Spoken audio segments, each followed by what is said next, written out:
Last लेक्चरमध्ये आपण practice set 1.2 complete केला. पुढे वी सी द मॅथ्सलेस एक्सरसाइज 1. त्यातील पहिला क्वेश्चन जो आहे तो मल्टिपल चॉईस क्वेश्चन आहे, तर तो क्वेश्चन तुम्ही सॉल्व करा. तर सेकंड क्वेश्चन पासून मी घेते. त्यातील आहे सेकंड क्वेश्चन. पहिलं त्यातलं example, find the number of sides of A regular polygon.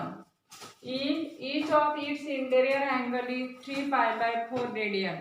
Interior angle किती आहे? 3 pi by 4 रेडियन आहे.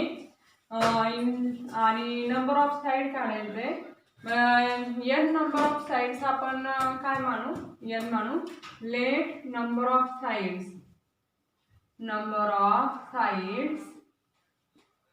Of a polygon is n मानू आपण. इंटेरियर अँगल आपल्याला दिलेला आहे.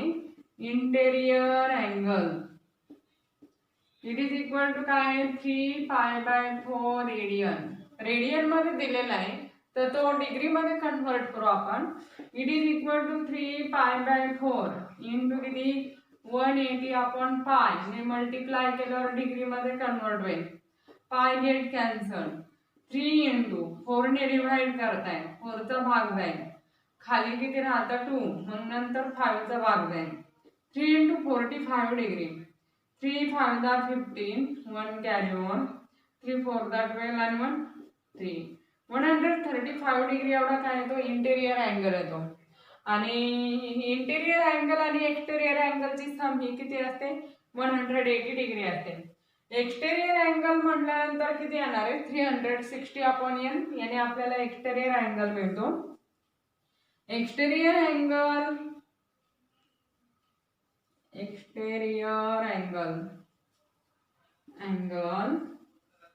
It is equal to 180 degree minus काय आहे? Interior angle.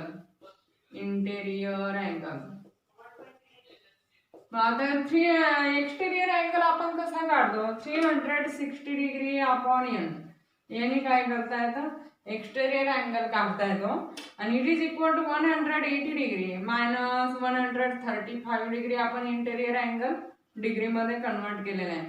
मग इथे किती राहतं? खाली 5 आणि 45 डिग्री राहणार. एवढं 45 डिग्री येतात. मग n इक्वल टू काय येणार? 360 upon n equal to 45 degree आलं. Therefore 360 degree upon n equal to किती मिळाला आपल्याला? 45 डिग्री. मग n इक्वल टू काय मिळणार? n इकडे घेता येईल आणि 45 इकडे आल्यावर डिवाइड होईल. 360 डिग्री अपॉन 45 डिग्री. डिग्री काय होणार आहे? सिम्बॉल कॅन्सल होईल आणि फक्त काय n ची व्हॅल्यू राहणार. मग 360 अपॉन 45 तर कितीचा भाग जातो? 5 चा भाग जातो. इथे किती येतात? 9 आणि इकडं 5 ने डिवाइड केल्यावर 7 चा भाग जाईल. खाली 1 राहतं आणि नंतर 2 आणि 9 8 चा काय? 72. म्हणजे किती व्हॅल्यू येते? n एवढे काय येतात? व्हॅल्यू येते. म्हणजे number of sides of A regular polygon किती आलं? 8. म्हणजे तो पॉलिगॉन कोणता असणार आहे? ऑक्टॅगॉन हा पॉलिगॉन आहे.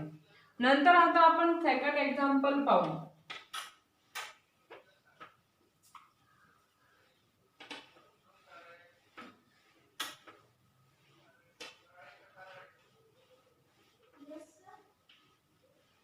सेकंड एक्झाम्पल काय दिलेलं आहे? 2 circles each of radius 7 centimetre.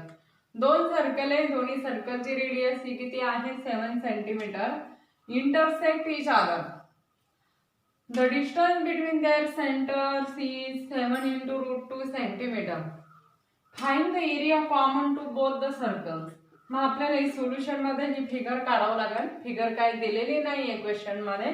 समजा हे दोन्ही सर्कल आहे with centre O and P आणि ते दोन्ही सर्कल कुठे इंटरसेक्ट होतात? A आणि B पॉइंट मध्ये इंटरसेक्ट होतात असं आपण कन्सिडर करू. मग इक्वल रेडियस आहे. हे 7 आहे, ही सुद्धा 7, इकडचं सुद्धा 7 7 राहणार आहे. रेडियस सारखी आहे. मग काय करता येईल? Let two circles with centers with center O and P intersect each other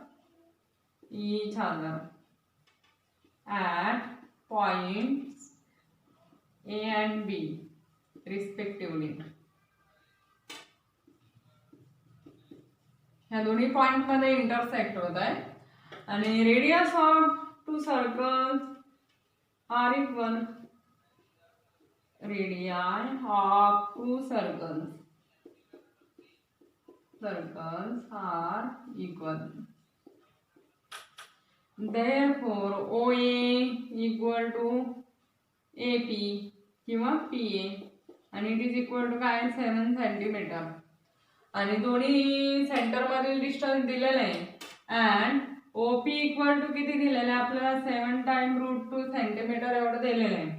now आपण काय करू OA square plus AP square असं घेऊ. OA square plus AP square किंवा PA square it is equal to काय येतं 7 स्क्वेअर प्लस 7 स्क्वेअर तर किती येतं 49 प्लस 49 तर किती येणार आहे 98 येतं किंवा 2 टाइम 49 असं लिहिलं तरी चालेल.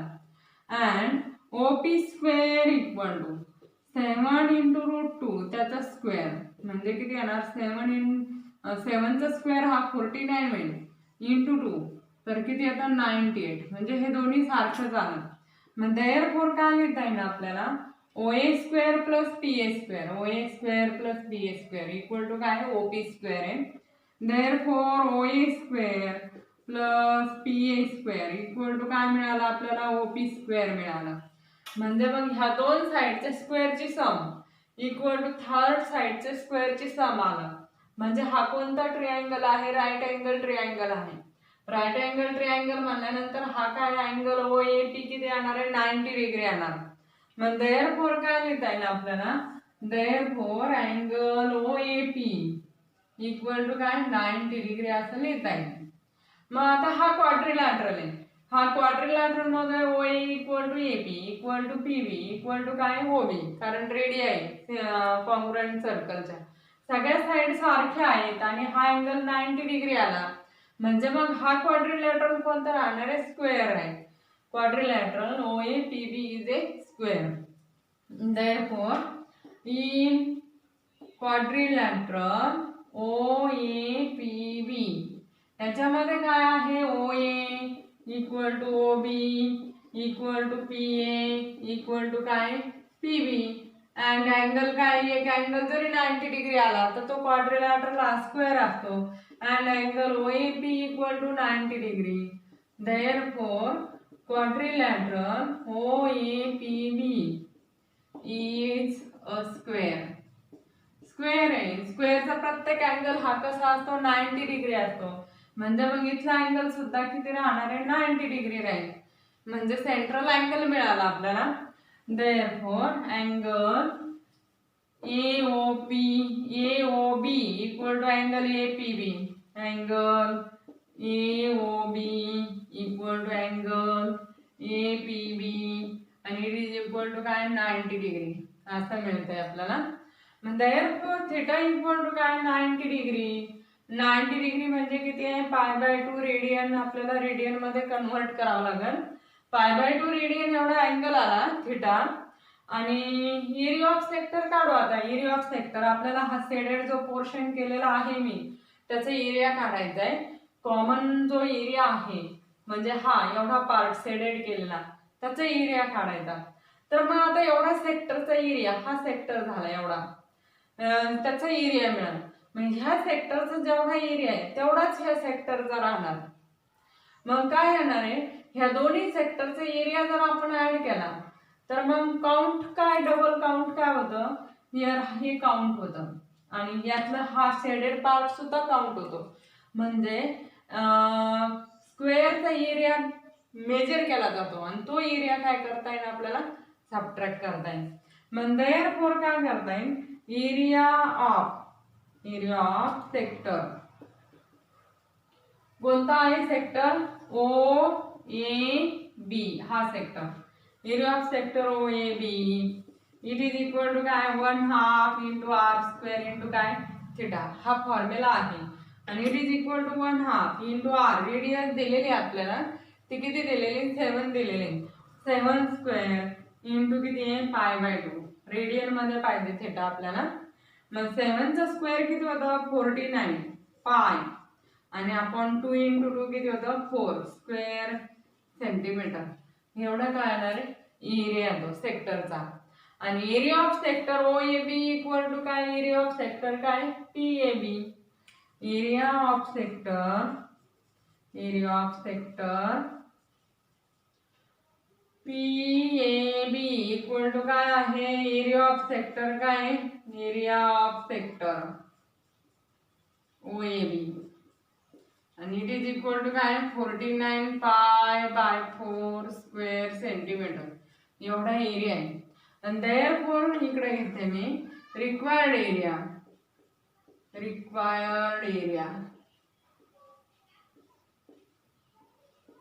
Equal to area of sector O A B plus area of sector P A B, आणि काय सबट्रॅक्ट करावं लागेल minus area of square O A P B minus area of square O A P B. मग हे किती आहे 49 π/4 plus 49 π/4 आणि minus O A P बी ची साईड किती आहे स्क्वेअरची 7 आहे, 7चं काय घ्यावं लागेल स्क्वेअर घ्यावं लागेल, म्हणजे 49 येतं. मग 49 π/4 प्लस 49 π/4, मग 2 टाइम होणार ते, 2 ने भाग देता येईल, किंवा 49 प्लस 49 98 π/4 मायनस 49. तर इथं कितीचा भाग जातो 2चा भाग जातो. इट इज इक्वल टू काय 2 ने भाग दिला तर 49 π/2 मायनस 49 कॉमन घेता येईल आणि ब्रॅकेट मध्ये काय येणार आहे π/2 मायनस 1 स्क्वेअर सेंटीमीटर. एवढा काय मिळणार आपल्याला रिक्वायर्ड एरिया मिळेल. हे झालं हे एक्झाम्पलचं शेडेड पोर्शन, म्हणजे दोन्ही सर्कल मध्ये कॉमन एरिया आपल्याला काढायचा, एवढ्या सेक्टरचा एरिया प्लस आपण ह्या सेक्टरचा एरिया, म्हणजे याच्या स्क्वेअरचा एरिया काउंट होतो आणि आपल्याला फक्त एवढाच पार्ट लागतो. मग स्क्वेअरचा एरिया टाकून काय केला सबट्रॅक्ट केला, दोन्ही सेक्टरचा एरिया ते ऍडिशन केली आणि म्हणजे स्क्वेअरचा एरिया सबट्रॅक्ट केला, म्हणजे आपल्याला काय मिळतं शेडेड पोर्शनचा एरिया मिळतो. हे झालं एक्झाम्पल सेकंड, त्यातला सेकंड मधील सेकंड एक्झाम्पल. आता नेक्स्ट एक्झाम्पल पाहू. आता थर्ड एक्झाम्पल पाहू आपण. थर्ड एक्झाम्पल आहे triangle P Q R is an equilateral triangle with side 18 centimetre. A circle is drawn on the segment QR. Circle draw केला on segment QR as diameter. QR diameter घेतलं. Find the length of the arc of this circle within the triangle. ट्रायंगलच्या ह्याच्यामध्ये जे arc येणार त्याची length काढायची. मग हा triangle P Q R आहे आणि क्यू आर डायमीटर म्हणजे आपण समजा ओ सेंटर घेतला, ओ क्यू काय घ्यायची रेडियस, आणि सर्कल ड्रॉ केलं आणि इथं सपोज पी क्यू आणि पी आर ए आणि बी पॉइंटला इंटरसेक्ट होतात, ए आणि बी मध्ये सर्कलला. तर आपल्याला कोणती लेंथ काढायची ट्रायंगल मध्ये येणारी लेंथ, म्हणजे आपल्याला ए बी लेंथ एवढी काढायची, आर्कची लेंथ हे फाइंड आउट करायचं. तर आता काय इथं O Q equal to O R, कारण रेडिया आहे सर्कलच्या हे सेम आहे आणि टोटल किती दिलेलं आहे 18 सेंटीमीटर डायमीटर दिलेला आहे. ट्रायंगलची साइड 18 सेंटीमीटर आहे, म्हणजे मग रेडियस किती येणार आहे 9 सेंटीमीटर येणार. ही सुद्धा रेडियस आहे, ओ ए सुद्धा काय रेडियस आहे 9 सेंटीमीटर, ओ बी सुद्धा काय आहे रेडियस आहे. आणि इथलं जे आहे यातला हा ट्रायंगल, तर कोणता ट्रायंगल तयार होणार, हा इक्विलॅटरल ट्रायंगल आहे P Q R. P Q R equilateral triangle आहे, तर इथे हा 60 डिग्री येणार अँगल, हा सुद्धा किती आहे 60 डिग्री, कारण इक्विलॅटरल ट्रायंगलचे अँगल आहे PQR इक्विलॅटरल दिलेला आहे आपल्याला. तर आता ह्या दोन साइड सारख्या आहेत, ह्या दोन साइड सारख्या आहे म्हणल्यानंतर हा 60 तर इथला सुद्धा किती येणार आहे 60 डिग्री येणार आणि त्याच्यावरून इथला अँगल सुद्धा किती येणार आहे मग 60 डिग्री येईल. सिमिलरली आता इथला अँगल हे दोन कारण हे रेडियाई सारख्या म्हणल्यानंतर हा 60 आहे तर इथला अँगल सुद्धा किती येणार आहे 60 डिग्री आणि याच्यावरून हा अँगल सुद्धा किती येतो 60 डिग्री येतो. मग 60 + 60 120 आणि 180 मधून 120 सबट्रॅक्ट केलं तर इथला अँगल आपल्याला हा किती मिळणार आहे 60 डिग्री मिळणार. म्हणजे आपल्याला सेंट्रल अँगल मिळाला, ह्या आर्कने सबटेंड केलेला अँगल 60 डिग्री मिळाला आणि रेडियाई माहिती आहे आपल्याला 9 सेंटीमीटर. मग length of arc AB find out करता येईल. R × θ नुसार काय length of arc find out करता येईल. मग देअरफॉर कन्सिडर करावं लागेल let O be the centre of circle, let O be centre of circle and let PQ and PR intersect the circle at point A and B respectively, and let sides PQ and PR intersects the circle at points A and B respectively. A आणि B मध्ये intersect होता हे consider केलं आणि आपल्याला काय AB arc length find out करायची आहे. QR इक्वल टू काय QR इज डायमीटर आहे डायमीटर आणि इट इज इक्वल टू किती 18 सेंटीमीटर. देअरफॉर काय येणार आहे R इक्वल टू किती येणार आहे 9 सेंटीमीटर येणार 9 centimetre. And therefore OQ equal to OR, it is equal to OA equal to काय OB equal to किती येणार आहे 9 सेंटीमीटर कारण सगळं काय radii. The triangle PQR is a equilateral triangle. Triangle PQR is an equilateral triangle. Equilateral triangle आहे. मग therefore angle काय PQR equal to angle PRQ equal to काय 60 degree. Therefore angle PQR equal to angle PRQ equal to काय आहे 60 degree. Equilateral ट्रायंगलचा angle मग that is काय लिहिता येईल आपल्याला angle AQO angle AQO equal to angle काय BRO इक्वल टू काय आहे 60 डिग्री. मग इन ट्रायंगल आता कन्सिडर करू.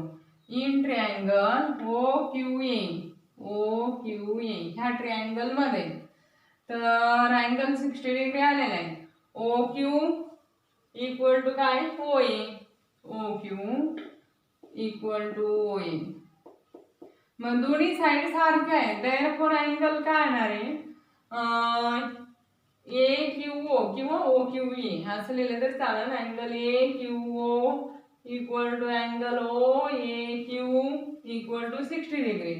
देअरफॉर अँगल इथे AQO लिहिलं तर आपण तसंच लिहू AQO equal to angle OAQ आणि it is equal to 60 degree. मग राहिलेला अँगल सुद्धा हा 60 डिग्रीचा राहणार रिमेनिंग अँगल. देअरफॉर कोणता राहिलेला आहे angle AOQ equal to 60 degree. Therefore angle AOQ equal to 60 degree. Remaining angle of triangle remaining angle of triangle आकृती मी आणि मग 60 डिग्री मिळाला. सिमिलरली काय लिहिता येईल आपल्याला परत एवढं लिहायची गरज नाही. सिमिलरली कोणता अँगल BOR आता हा 60 मिळाला आपल्याला इथला AOQ. आता BOR हा काय मिळेल 60 डिग्री. सिमिलरली लिहू आपण. Similarly angle BOR equal to काय 60 डिग्री. मग हे 260 आहे म्हणल्यानंतर इथलं किती येणार आहे? Therefore angle AOB equal to किती? 60 degree. Therefore angle AOB equal to काय येणार आहे? 180 डिग्री मायनस काय? हिअर अँगल AOQ आणि प्लस अँगल काय? BOR असं घेता येईल. 180 degree minus 60 degree plus 60 degree 120 subtract केल्यानंतर आपल्याला किती मिळतं? 60 डिग्री मिळतं. देअरफॉर अँगल AOB किती मिळाला? 60 डिग्री मिळाला. मग फॉर आर्क काय? AB here central angle theta काय? AOB हा सेंट्रल अँगल आहे. मग therefore arc AB for arc AB theta equal to काय मिळालं आपल्याला? 60 डिग्री मिळालं. Theta equal to angle AOB आहे आणि रेडियन मध्ये कन्वर्ट करावं लागेल आपल्याला. 60 × π/180 डिग्री रेडियन मध्ये होईल म्हणजे π/3 रेडियन एवढा अँगल येतो. अँड R इक्वल टू काय? 9 सेंटीमीटर एवढं दिलेलं आहे. लेंथ ऑफ आर्क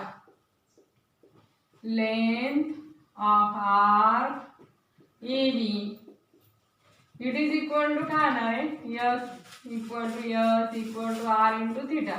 R 9 आहे आणि थिटा किती आहे? π/3. 3 ने इथं भाग देत आहे. 3 पाय काय येणार आहे? सेंटीमीटर एवढी काय येणार आहे? लेंथ ऑफ आर्क AB येणार. हे झालं एक्झाम्पल 3 आणि बाकीचे राहिलेले एक्झाम्पल आपण नेक्स्ट लेक्चरमध्ये पाहू.